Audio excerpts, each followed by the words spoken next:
Jake Thompson always showed up. At 32, he was the guy at the Chicago ad agency who stayed late to tweak a coworker's pitch deck or organized trivia nights to boost team morale. His colleagues called him the glue of the office, and he wore the title quietly, with a nod and a half smile. His wife, Sarah, worked in the same agency, a rising star in account management who could charm a client into signing before they finished their coffee. They'd been married 5 years, their life a steady rhythm of shared calendars, take-out dinners, and promises of a future they'd build together. Jake believed in that rhythm, until it broke. It was a Thursday morning at the Beanery, a bustling cafe near the agency where the team gathered for Sarah's Caffeine and Connection meetups. Jake sat at the long table, his untouched latte cooling as laughter erupted around him. Sarah, at the head, was mid-story, her voice bright as she recounted a client pitch gone wrong. Ethan, the new creative director, leaned in, tossing out a quip about office husbands that sent the group into hysterics. Sarah's laugh rang loudest, her hand brushing Ethan's arm as she doubled over. Jake watched, his chest tightening. It wasn't the joke, it was the way her fingers lingered, the way Ethan's grin held a confidence that felt too personal. The table of 12 didn't notice Jake's silence. No one did. He slid his chair back, careful not to tip his cup, and stood.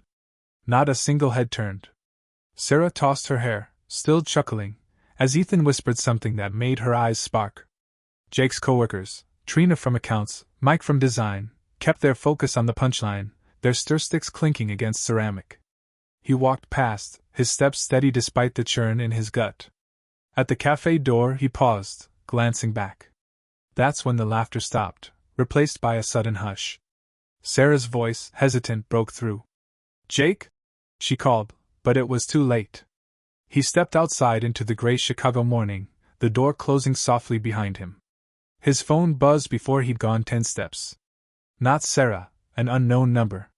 The message was short, sharp, like a blade slipped under a door. Check the shared calendar. Friday nights aren't what you think.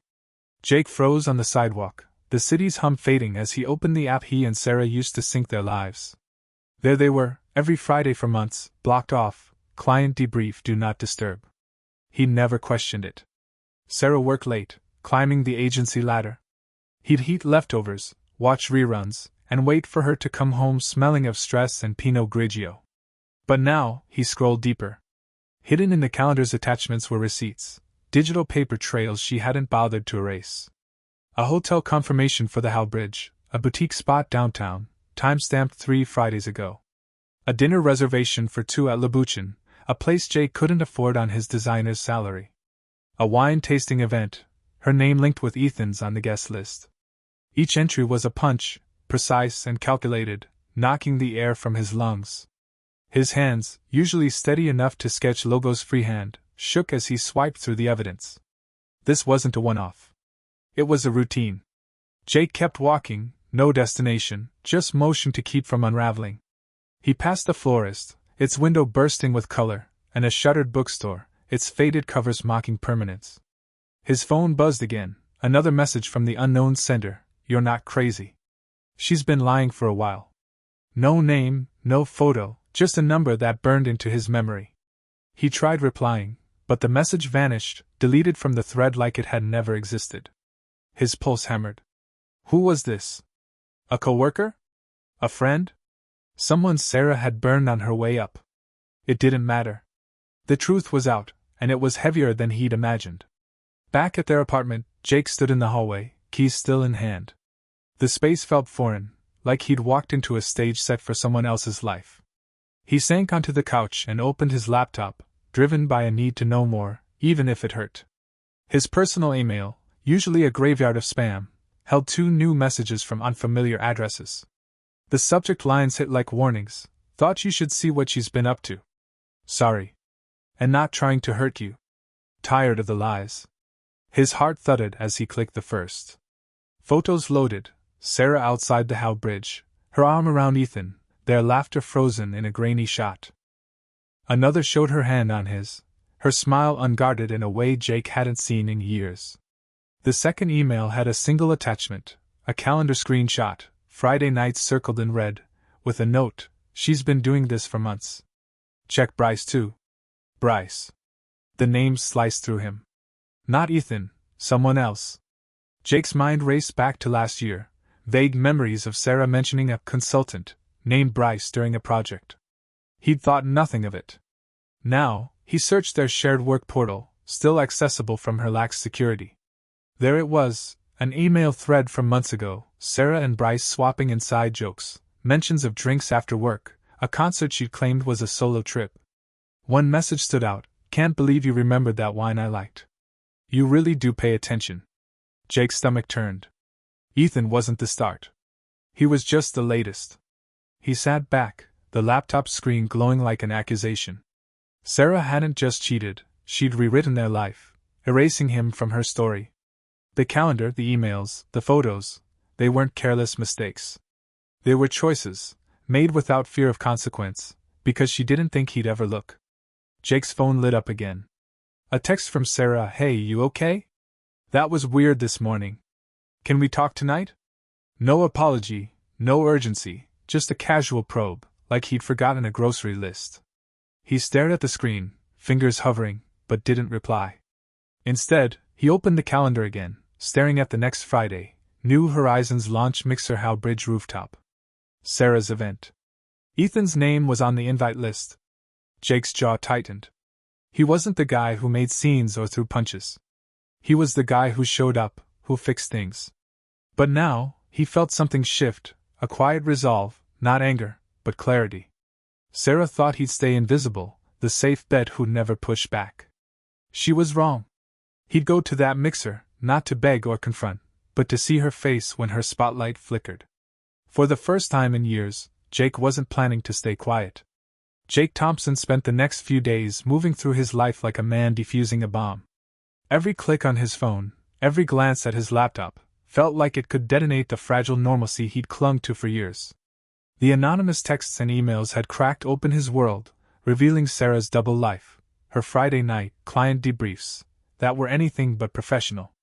Hotel receipts, dinner reservations, photos of her with Ethan, the agency's slick creative director, and hints of an earlier affair with someone named Bryce. Jake wasn't sleeping. He wasn't eating much either.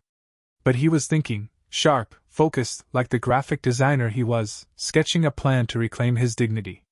He started with the shared work portal, a digital relic Sarah hadn't locked him out of. Late at night, while the city hummed outside their Chicago apartment, Jake sifted through her emails. He found more than he'd braced for. A thread with Bryce from last spring, casual but too familiar, mentioned a weekend trip Sarah had called a solo retreat. A forwarded concert ticket stub, her name next to his, timestamped when she claimed to be visiting her sister. Another email, buried deeper, showed a photo, Sarah in a bar booth, her hand resting on a man's leg, a silver bracelet glinting that Jake had never seen her wear. Bryce wasn't a one-off. He was a pattern, and Ethan was just the sequel. Jake's phone buzzed again, another anonymous message, "She's not careful. Check her cloud backups." No signature, no trace, just a nudge toward more evidence. He hesitated, his thumb hovering over the app. Part of him wanted to stop, to pretend he could unsee the truth, but the part that had watched Sarah laugh with Ethan at the beanery, her hand lingering on his arm, pushed him forward.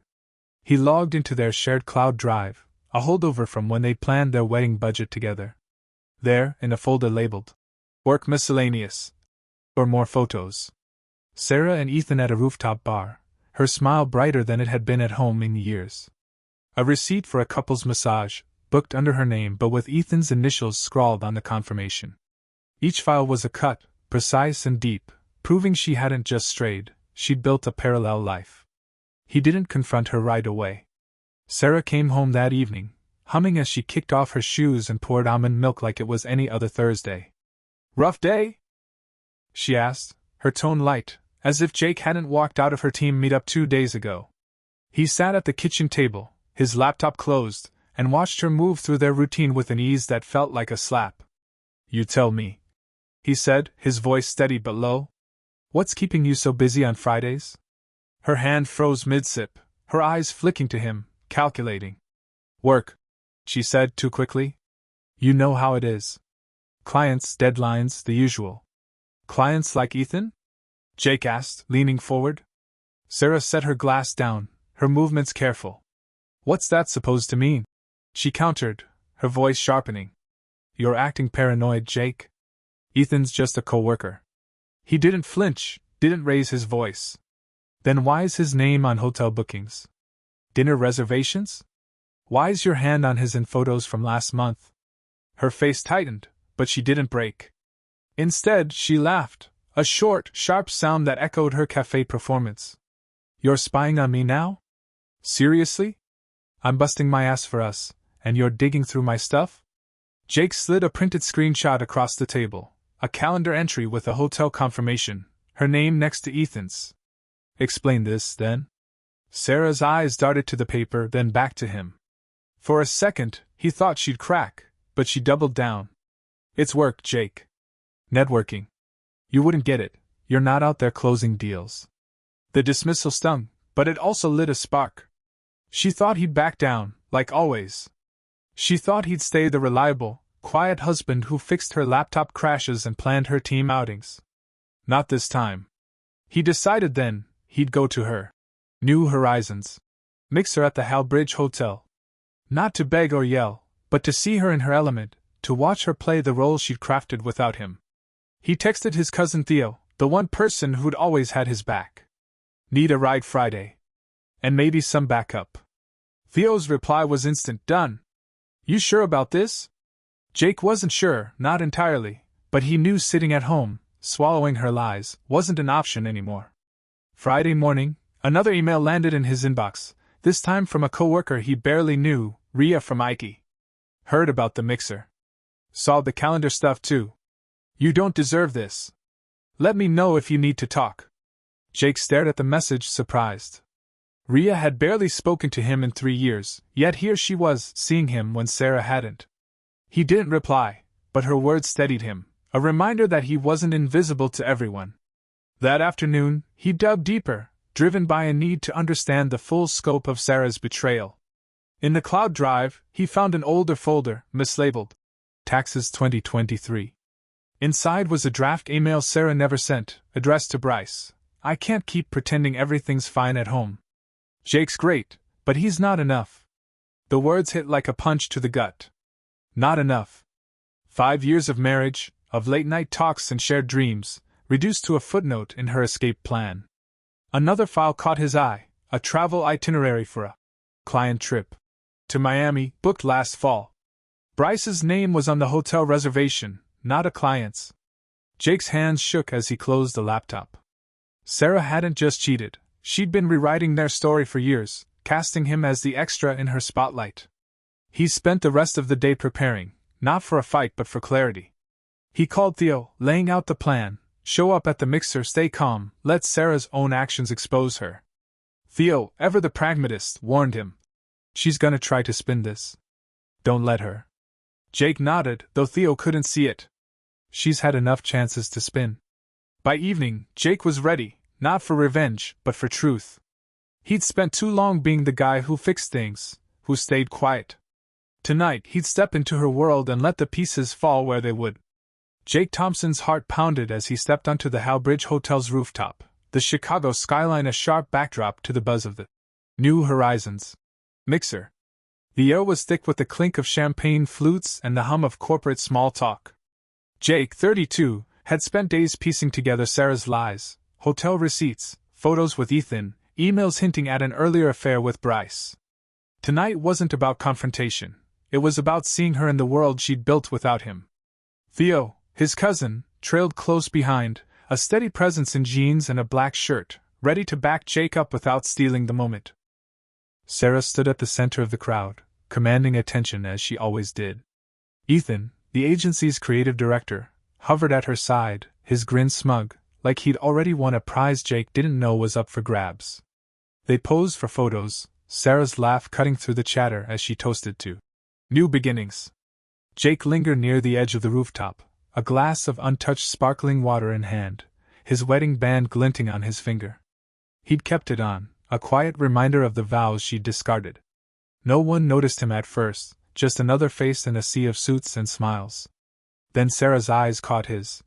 For a split second, her poise faltered, her hand froze mid-gesture, her smile tightening.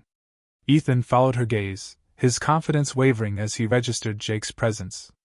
The crowd didn't notice, not yet, but Jake felt the shift, like the air before a storm. He stepped forward, weaving through clusters of coworkers, his steps deliberate. Whispers started as Trina from accounts glanced his way, then at Sarah, her brow furrowing. Mike from design paused mid-sip, sensing something off.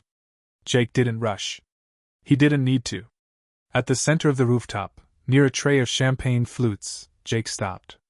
Sarah's eyes locked on his, her expression a mix of calculation and something new, fear. She opened her mouth, but Jake raised a hand, calm but firm. "Don't," he said, his voice low, cutting through the hum. "Not here." The words landed like a dropped pin, sharp and undeniable. Heads turned. Conversation stalled. Sarah's lips parted again, but no sound came out. Ethan stepped forward, hands raised like he was calming a wild animal. "Man, look," he started. "I didn't know you two were still together. She said you were separated." Jake's gaze didn't waver. "Separated?" He let the word hang, heavy with the weight of Sarah's lies. "Funny, because I was home cooking dinner while you were booking hotel rooms on our joint card." Ethan flinched, his charm crumbling. A murmur rippled through the crowd, co-workers exchanging glances, piecing it together. Sarah tried to recover, her voice sharp but unsteady. "Jake, let's talk somewhere private. This isn't the place." He shook his head, his calm unshaken. "You made it public, Sarah. The calendar invites, the photos, the client debriefs. You invited half the agency to your fresh start." He reached into his pocket, pulled off his wedding ring, and set it on the tray beside him. The metal clinked against glass, louder than it should have been. "You forgot to mention me in your news story," he said. The rooftop went silent, save for the faint hum of the city below. Sarah's face strained of color, her hands gripping her glass like a lifeline. Ethan muttered something, stepping back, his bravado gone. Theo, standing a few feet away, broke the tension with a single line, loud enough for the crowd to hear. "So this is the guy you threw your marriage for?" Yikes! A few gasps, a stifled laugh, then the whispers exploded. Trina leaned toward Mike, her voice low but audible. "Did you know about this?" Mike shook his head, eyes wide. A woman from the design team, Rhea, watched from the sidelines, her expression a mix of sympathy and respect as she met Jake's gaze. Sarah tried again, her voice trembling now. "Jake, please. I messed up, but we can fix this." She stepped closer, reaching out, but he stepped back, his calm a wall she couldn't breach. "You didn't mess up," he said. "You chose. Over and over. Bryce last year, Ethan now. You didn't just cheat, you erased me." The word Bryce hit like a spark in dry grass. Sarah's eyes widened, her facade cracking further.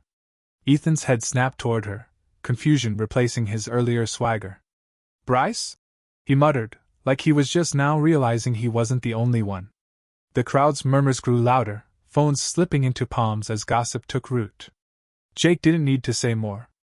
The truth was out, laid bare in the silence Sarah couldn't fill. He turned to Theo, who nodded, and they walked toward the exit. Sarah called after him, her voice breaking. "Jake, wait! I never stopped loving you!" He paused at the rooftop's edge, not turning back. "You loved the idea of me," he said, loud enough for her to hear. "The guy who waited at home while you tried on other lives. I'm done being your backup plan." The crowd parted as he and Theo left, the weight of Sarah's choices settling over the mixer like dust. Downstairs, the night air hit Jake's face, cool and sharp. Theo clapped a hand on his shoulder. "She's gonna call you tonight," he said as they reached his car. Jake nodded, staring at the city lights. "Let her. I'm not answering." In the car, Jake's phone buzzed, Sarah, already texting. "I'm sorry. I was confused. Can we talk?" He didn't reply. Another message followed. It wasn't supposed to mean anything. He silenced the phone, his resolve hardening. The rooftop hadn't been about revenge. It was about reclaiming his voice. Sarah had banked on his silence, his reliability, his willingness to stay in the background. But tonight he'd stepped into her spotlight and let her own actions dim it. For the first time in years, Jake felt the weight of her lies lift, replaced by something new, Not peace, not yet, but the first step toward it. Jake Thompson woke to the creak of Theo's couch, his temporary refuge in a cramped Chicago apartment. The Hal Bridge rooftop mixer was last night, where he'd left his wedding ring on a tray of champagne flutes, exposing Sarah's affair with Ethan to their coworkers. Her lies, hotel bookings, dinners, an earlier affair with Bryce, had unraveled in public, her carefully curated image crumbling. Jake's phone buzzed relentlessly on the coffee table, Sarah's name flashing with texts he didn't read. He wasn't ready to hear her excuses. Not yet. Theo handed him a mug of coffee, the chipped ceramic warm in Jake's hands. You good? Theo asked, leaning against the counter. Jake nodded, though his chest felt hollow, like the aftermath of a storm. Better than I thought, he said, sipping the bitter brew. The rooftop hadn't been about revenge. It was about stepping out of Sarah's shadow. Now, the fallout was hers to navigate. He'd seen it in her eyes last night, panic, not remorse. She wasn't sorry for the lies, only for being caught. Sarah's messages kept coming, a flood of apologies and deflections. I messed up, Jake. I was lost, stressed. Ethan's nothing. Then, please, let's talk. We have history. Jake scrolled past them, his thumb steady. History wasn't enough when it was built on her rewriting him out of her life. He blocked her number, not out of anger but necessity. He needed space to think, to rebuild without her voice pulling him back into doubt. At the ad agency, the air had shifted. Jake walked in Monday morning, expecting whispers or pity. Instead, Trina from accounts gave him a quick nod, her usual chatter replaced with quiet respect. Mike from design clapped his shoulder, saying, Heard about the mixer. You okay, man? Jake shrugged, offering a half smile. Getting there. The gossip had spread, but it wasn't cruel. Coworkers seemed to see him for the first time, not as Sarah's husband but as Jake, the guy who'd stood up. Rhea, the IT specialist who'd emailed him before the mixer, caught him by the coffee machine. You didn't have to do that alone, she said, her voice low but firm. I saw the calendar stuff weeks ago. Didn't know how to tell you. Jake met her eyes, surprised by her candor. Thanks for trying, he said. She hesitated, then added, If you ever want to grab coffee, not work-related, let me know. It wasn't a date, just a gesture, but it landed like a lifeline. Someone saw him, not the fallout of Sarah's choices. Jake moved in with Theo permanently, his duffel bag a light load for a new start. Theo's place was small, the couch lumpy, but it was free of Sarah's perfume, her half-truths, her humming to fill awkward silences. Jake started running in the mornings, the Chicago lakefront path his new routine. Each step felt like shedding a layer of the man who'd waited at home while Sarah built her secret life. He journaled, too, scribbling thoughts in a notebook Theo teased him about. What's next, poetry? Theo grinned, tossing him a beer during a late-night game neither cared about. Jake laughed, a real laugh, the kind he hadn't heard from himself in years. Sarah's reputation at the agency took a hit. Whispers followed her. Trina mentioned overhearing clients question her professionalism after the mixer. Ethan, meanwhile, distanced himself, his name absent from the latest project memos. Jake heard through Mike that Ethan had pitched a solo campaign, claiming it was less complicated without Sarah. Her spotlight was dimming, not because Jake had planned it, but because lies have a way of catching up. She texted from a new number, I'm staying at Carrie's. Can we talk? I'm not with Ethan anymore. Jake didn't reply. Her words felt like a script, rehearsed and hollow. One evening, Rhea invited Jake to a local cafe, a quiet spot away from the agency's orbit. They sat by the window, rain tapping the glass as she talked about her dog's obsession with socks and her failed attempts at baking. Jake shared stories of Theo's crooked floor lamp and their late-night debates over pizza toppings. For an hour, he wasn't the guy whose wife cheated. He was just Jake, laughing over burnt cookies and bad puns. As they parted, Rhea said, You seem different. Lighter. He nodded. I'm starting to feel it. Back at Theo's, Jake opened his laptop, not to dig through Sarah's lies but to work on something new, a freelance design project he'd pitched on a whim. The client, a small nonprofit, loved his mock-ups, and the gig promised steady work. It wasn't a corner office, but it was his, built on his terms. He emailed Rhea a quick thank you for the coffee, adding, Might take you up on that poetry slam you mentioned. Her reply came fast, deal. Bring your notebook, poet. Sarah's absence left a void, but it wasn't the ache Jake expected. It was space, room to breathe, to rediscover the guy who used to sketch ideas on napkins and dream big before Sarah's ambitions eclipsed his. Theo noticed it too, tossing him a takeout menu one night. You're not moping anymore, he said. About time. Jake smirked, circling a Thai dish. Took a while to catch up. The agency rumor mill churned on. A coworker mentioned Sarah had taken a leave, citing personal reasons. Jake didn't care to verify it. Her world was no longer his to fix. He'd spent years being her anchor, her backup plan, while she chased promotions and other men. Now, he was anchoring himself. The divorce papers sat unsigned in his inbox, a step he'd take soon, when the moment felt right. For now, he was content to run, to work, to laugh with Rhea over coffee, to let the fallout settle without carrying its weight. Jake Thompson stood outside a Chicago courthouse, the divorce papers signed and submitted, his signature steady on the dotted line. It was a quiet Tuesday afternoon, the city's hum a backdrop to his first Rio breath in months. The Hal Bridge rooftop mixer, where he'd exposed Sarah's affair with Ethan, felt like a lifetime ago.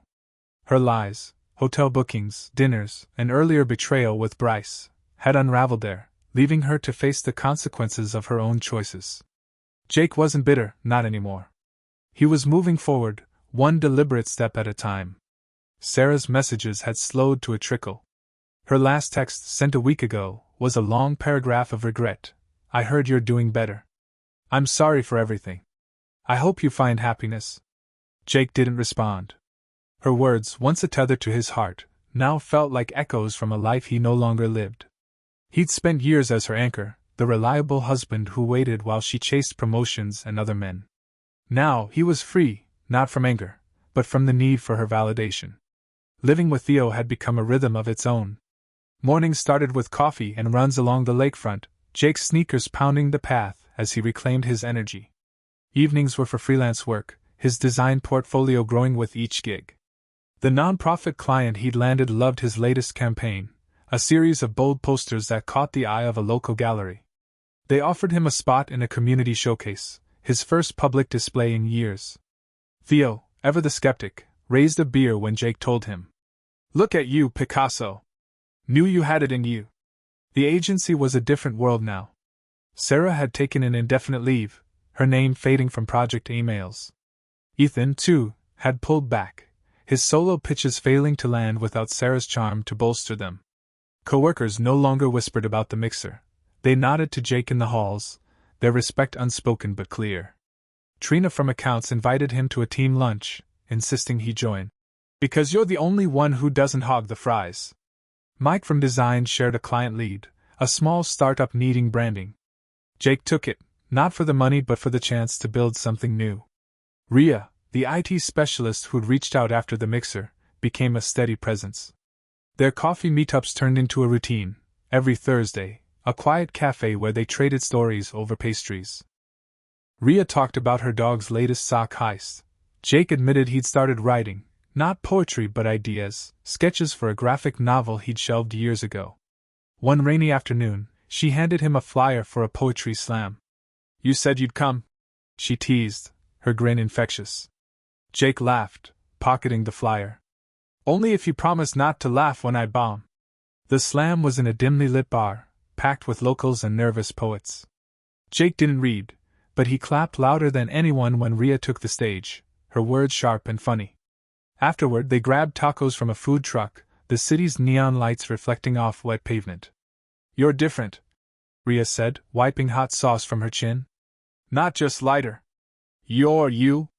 Jake nodded, the truth settling in. He wasn't the guy who'd sat silent at the beanery, watching Sarah flirt with Ethan. He was Jake, the designer, the runner, the friend who showed up for himself now.